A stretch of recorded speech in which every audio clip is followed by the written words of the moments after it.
excited for this episode of Social Talks. Many people believe that nuclear power plants are very dangerous in terms of releasing radiation. Every nuclear power plant, especially from the new types, as you mentioned, for example, in Kozloduy, new types of nuclear reactors are being built, which are AP 1000 with this technology. So they are water moderated reactors. And actually, if we look at the statistics, I managed to pull up some interesting statistics which are given to us by our World in Data, that's the source, and the data is from 2020, is that deaths per energy unit produced for 50 years. For example, for coal, there will be around 1,200. Whereas for nuclear energy, there would be 3.5 deaths. So that's very, very big difference in margins. And these deaths mainly occur due to maintenance incidents, which occur during the maintenance process. The main downsides currently are that nuclear energy power plants are very expensive to build because they take a lot of money in order to mine the uranium itself, to build the entire construction and all the safety features.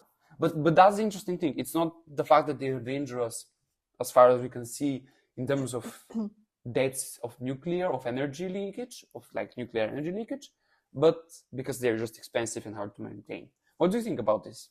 Well, first of all, thank you for explaining this in simple terms, because I'm not an expert on the topic, I'm not gonna lie, and nuclear energy and how it works is quite complex for me. I'm not this into the technological part of it, but thank you for explaining that and to the audience as well. It is a safer technology, and in combination with solar power, with wind power, with energy, it can satisfy our need for now until these technologies become developed enough. Do you have any idea of the downsides of renewable energy? Yeah, I know that for solar and wind power, logically it's intermittent, so we can't expect when it's going to be windy, and you can't rely fully on this kind of energy. But yeah, as you were saying, in a combination, nuclear energy and solar and wind power might be a good option.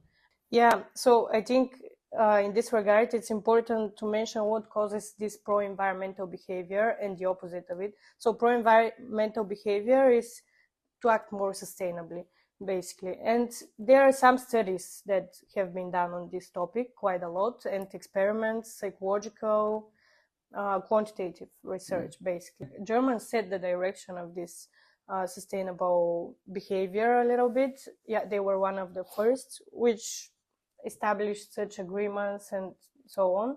While we in the Eastern nations, we are a little bit behind with that. And that's why I think it's important to discuss why and what might cause that, because it's not always what the government establishes and how we educate people. It's also about cultural, psychological, and social factors.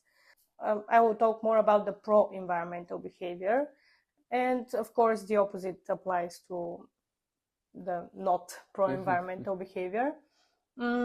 So for instance, the theory of plant behavior states that individuals adopt specific behaviors due to perceived subjective norms of these behaviors, attitude towards the action, and control over the behavior. This might sound super complicated, but I would try to explain it in simple terms.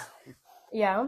So subjective norms, they are related to the social pressure and the extent to which a person complies with these societal norms, and the peer pressure, the family pressure, meaning that whatever the people around you are doing, you might be following them, which is quite obvious. Perceived control, for example, also is the extent to which one feels they can complete a certain task. So if people don't feel that there is a point in acting sustainably, and that they are the only ones doing that, one of the few, they wouldn't do it. We have this mindset that, okay, why would I do that if I'm one of the few? Yeah, or the only one. And the others are just not acting sustainably. And yeah, another theory is the identity theory. So this is when a person creates a positive perception of themselves as an ecologically driven person, which is a positive thing. I don't know how you adopt such a behavior and just continue with that, but yeah, according to this quantitative research, it's it stands. And another is the moral licensing theory, which is a little bit controversial to the previous one, but it's always with these theories, it's a little bit controversial. If people improve their self-perception and image in front of the society, they might stop acting sustainably. But these are one of the psychological theories. Okay. But there are also cultural factors that drive this behavior. I don't know if you have heard of Hofstede. This is a social psychologist. Which established the index, the cultural index. So you can check his website and find your country and where it stands. Collectivism, this is when individuals prioritize group actions over individual goals. This research shows that if you're more of a collectivist, you would be more prone to this behavior. Higher uncertainty avoidance is a cause of pro-environmental behavior.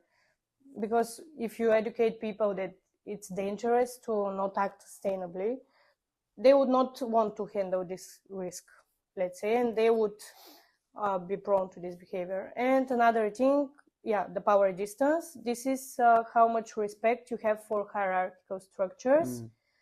And it's still not proved whether it influences that much environmental behavior, but some of the research that I read show that higher power distance, meaning higher obedience for hierarchical structures, drives this pro-environmental behavior. And there are many other theories that I can mention, but the topic is long.